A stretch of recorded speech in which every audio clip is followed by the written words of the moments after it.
তেনেহলে আজি আমি পৰিৱেশৰ পঞ্চম পাঠ আহাৰৰ প্ৰয়োজনীয়তা সম্পৰ্কে পাঠটো আলোচনা কৰিম। পাঠটো আৰম্ভ কৰাৰ আগতে মই তোমালোকক এটা দুটা প্ৰশ্ন সুধিম। কোৱাচোন তোমালোকে যে মানুহে আহাৰ বা খাদ্য কিয় খাব লাগে? জীয়াই থাকিবলৈ হয়। জীয়াই থাকিবলৈ আমাক শক্তি লাগে। শক্তি থাকিলেহে আমি জীয়াই থাকিব পাৰিম। আৰু শক্তি সেই কাৰণেও লাগে, আমাক জীয়াই থাকিবলৈ বিভিন্ন কাম কাজ কৰিব লাগে, খোজ কাঢ়িব লাগে, বস্তু বাহানি যোগাৰ কৰিব লাগে, এঠাইৰ পৰা আন ঠাইলৈ যাব লাগে। সেইবাবে আমি কি কৰোঁ? খাদ্য খাব লগা হয় বা খাদ্য প্ৰয়োজন। এতিয়া আমি কোনবিলাক খাদ্য খাম? আমি ৰাস্তাত পোৱা সকলোবোৰ বস্তুটো আমি খাব নোৱাৰোঁ। তো সেইবিলাক বস্তু খাব লাগিব যিবিলাক বস্তুৱে আমাৰ শৰীৰত প্ৰয়োজন হয় বা যিবিলাক বস্তুৱে আমাৰ শৰীৰত শক্তিৰ উৎপন্ন কৰে, সেইবিলাক খাদ্যহে খাব লাগে। কি কি খাদ্য খাব লাগে বা খাওঁ আমি?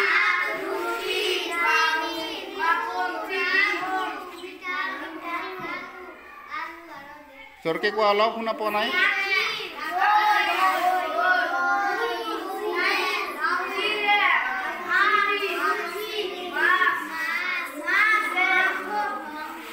হয়, তেনেহ'লে বিষয়টো এতিয়া মই অলপ বহলকৈ শিকাম, তোমালোকে মোক মন দি চাবা হা।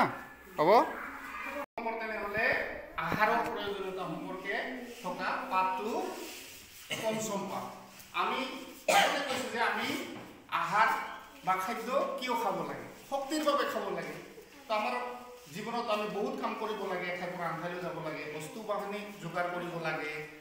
তো আমি শক্তি লাগে, কিন্তু আমাৰ শক্তিয়ে যথেষ্ট নহয়। খাদ্যৰ পৰা আমি এনেকুৱা উপাদান পাব লাগে আমাৰ শৰীৰত, য'ত আমাৰ শৰীৰ ডাঙৰ হ'ব লাগে, বৃদ্ধিত সহায় কৰিব পৰা খাদ্য আমি খাব লাগিব। যেনে সৰু কেঁচুৱা এটা যদি জন্মৰ সময়তে যিমান সৰু থাকে, দিনে দিনে সি বৃদ্ধি হয় বা ডাঙৰ হয় তাৰ শৰীৰটো, হয়নে নহয়? তো কেঁচুৱাটো যিমান সৰু থাকে, 3 মাহৰ পাছত 1 বছৰ পাছত সি ডাঙৰ দীঘল হয়। কেনেকৈ হয়? সি খাদ্য খায়। তাৰমানে আমাৰ শৰীৰটোত শক্তিও লাগে আৰু আমাৰ শৰীৰটোত বৃদ্ধি হোৱা খাদ্য আমি খাব লাগে।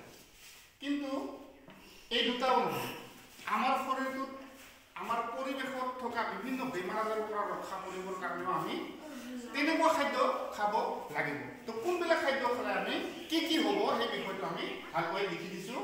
তো যিবিলাক খাদ্য শক্তি যোগায় সেইবিলাক খাদ্যত কি কি উপাদান থাকে? শৰ্কৰা বা কাৰ্বহাইড্ৰেট থকা উপাদান থকা খাদ্যহে আমাক শক্তি যোগায়। ভাত, ৰুটি, চেনি, গুড়, আলু, মিঠা আলু, ৰঙা আলু, কল, মৌ, আখৈ, চিৰা, মুড়ি, কুঁহিয়াৰ, এইবিলাক আমি খালে আমাৰ শৰীৰত শক্তি যোগায়। এতিয়া কোনবিলাক খাদ্যই আমাক শৰীৰটোক বৃদ্ধিত সহায় কৰে? সেইকেইটা হ'ল প্ৰটিন জাতীয় উপাদান থকা খাদ্যই আমাক শৰীৰটোক বৃদ্ধিত সহায় কৰে। কি কি খালে আমাৰ শৰীৰটো বৃদ্ধি কৰে? গাখীৰ, দৈ, কণী, মাছ, মাংস, দাইল। আকৌ এনেকুৱা খাদ্য খাব লাগিব যিবিলাক খাদ্যই আমাৰ শৰীৰটোক নিৰোগী কৰি ৰাখে। সেইবিলাক কি কি খাদ্য?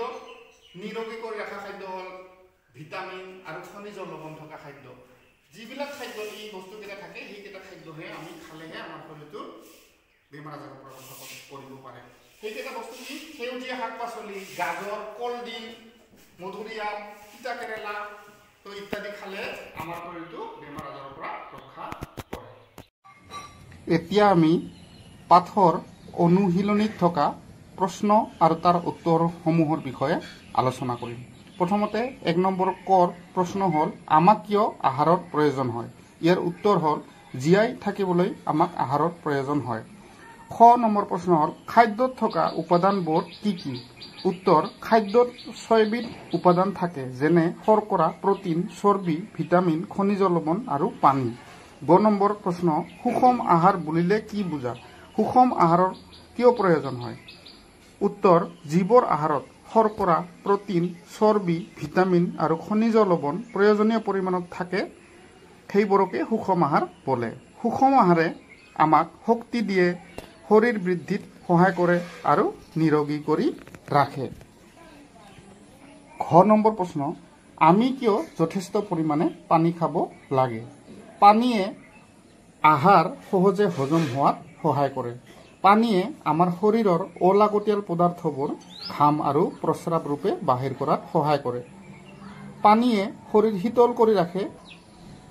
পানী কমকৈ খোৱাৰ ফলত দেহত পানীৰ পৰিমাণ কমি গৈ বেমাৰ হোৱাৰ সম্ভাৱনা থাকে। ইয়াৰ পাছত আছে 2 নম্বৰ প্ৰশ্ন, খালী ঠাই পূৰণ কৰা। ক নম্বৰ, জীয়াই থাকিবৰ বাবে আহাৰৰ প্ৰয়োজন। আমাৰ দেহৰ গঠন আৰু বৃদ্ধিত সহায় কৰা উপাদানবিধ হ'ল প্ৰটিন। সেউজীয়া শাক পাচলি আৰু ফল মূলত ভিটামিন আৰু খনিজ লৱণ থাকে। প্ৰয়োজনীয় পৰিমাণত সকলোবোৰ উপাদান থকা খাদ্যক সুষম আহাৰ বোলে।